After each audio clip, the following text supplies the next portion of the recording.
आता बघा या प्रश्नामध्ये काय दिलेलं आहे, एका परीक्षा केंद्रात 60 विद्यार्थी गणिताची परीक्षा देतात म्हणजे मॅथ्सची, 36 विद्यार्थी जीवशास्त्राची म्हणजे बायोलॉजीची परीक्षा देतात आणि 24 विद्यार्थी इतिहासाची म्हणजे हिस्ट्रीची परीक्षा देतात.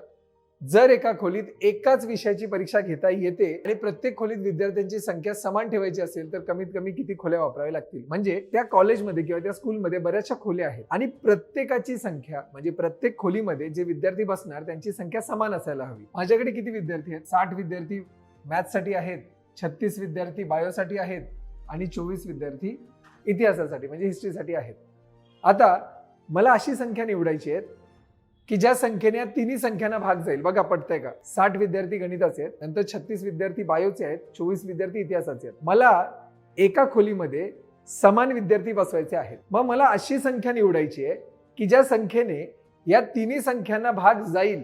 एखाद्या संख्येने जेव्हा तिन्ही दिलेल्या संख्यांना भाग जातो तेव्हा काढायचा असतो मसावी. मग आता या 60, 36 आणि 24 या तिघांना पण कशाने भाग जाईल बरं? 12 ने भाग जाणार. बघा ना, 12 ने जर मी भाग लावला 12 पंचे 60, 12 त्रिक 36, 12 दुने 24. येते का लक्षात? याचा अर्थ महत्तम मॅक्सिमम 12 विद्यार्थी एका खोलीमध्ये बसू शकतात. आता 12 विद्यार्थी जर एका खोलीमध्ये बसतायत, गणिताचे 60 विद्यार्थी आहेत, तर मला सांगा 60 भागिले 12 किती रूम्स लागतील? तर 5 रूम्स लागतील.